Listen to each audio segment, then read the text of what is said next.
Kenya has been for the past and in recent memories faced with severe famines.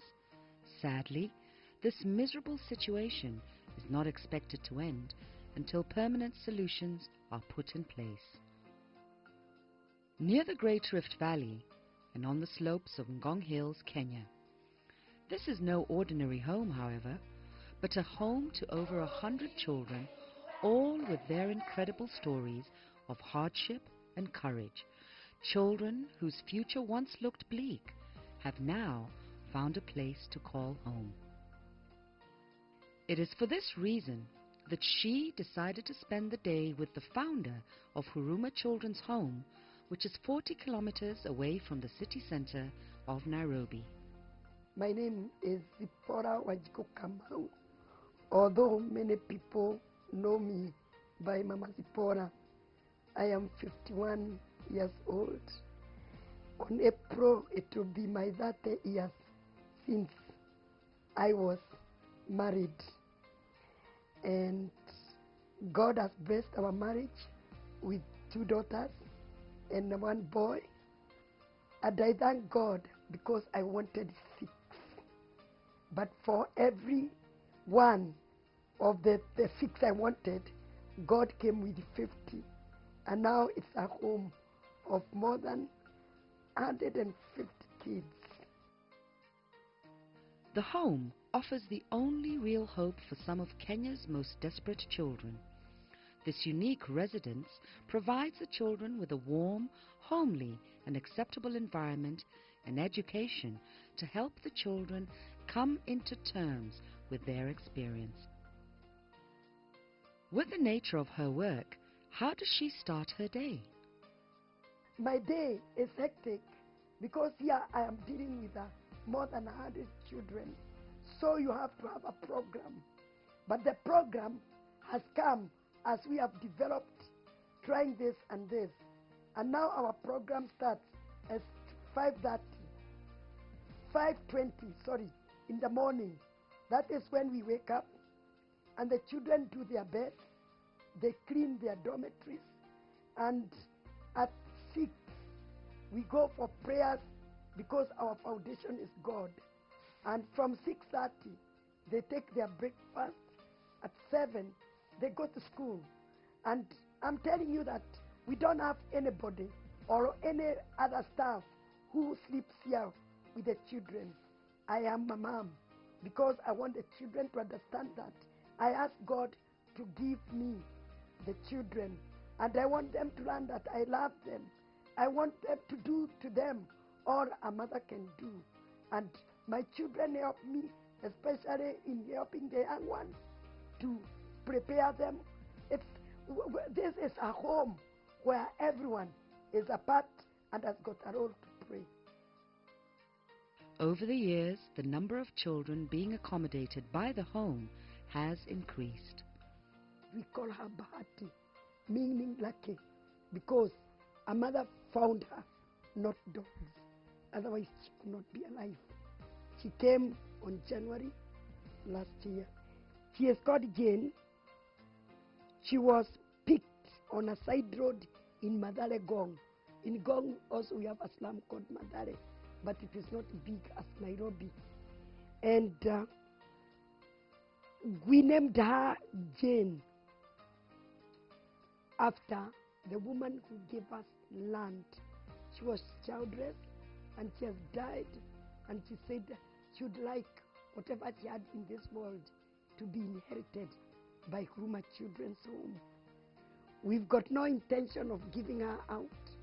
We want her to grow in this home so that we can tell one day, this is the woman who gave us land, because this is the first time to be given land. Nasrian has got a fantastic history. Me, I don't know what happened to the mom, but we don't think she'll ever come. But she was like a woman who was in desperation because she cleaned this baby, bought for her new things, everything, and she went and put the baby with the new nappies and everything she owned on the side of the road so that somebody can find her on the mountain, the other side on the mountains of Gong. A tourist, British woman, picked her up, took her to police, and brought her to us. She was like 5 days old. And that is why we know her origin is Maasai. And even she looks like a Maasai. And now the greatest fight, the Maasai wants the baby.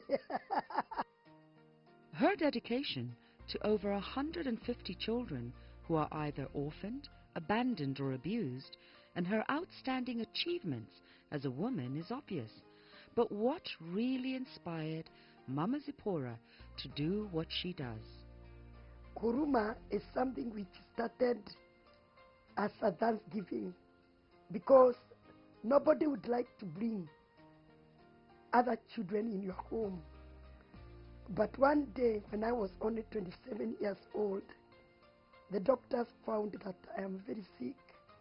I had a degenerative heart disease. My valves were narrow. And this caused me, especially when I was expecting children, to be admitted for a long time in hospital. And when I was expecting my last child, that is in 1984, I was admitted in Kenyatta Hospital for 6 months. And on top of the heart disease, they found that my cervix is very small. I could not give children normally. And so I had to go for cesarean. But for this last child, there was a strike in Nairobi, and it was so hard for me to be operated. And I didn't know how the child was going to come out. But at that time, when I was crying very much, and the doctors from intensive care were called to operate me. This was on 10th September. And also God came and visited the theater, because I came out with a child and a healing. After 4 months, I really knew I had been cured, because I could do all things I could not do before. And also at that time, our former President Moi was helping a child in Nakuru who had the same condition as me. And the child was taken all the way to London. And the child died in London. And that is when I knew that healing is not in money.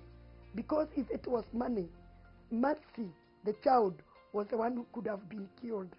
And that is the time I told God, I would really like to thank him, because I knew I'll never have more children of my own.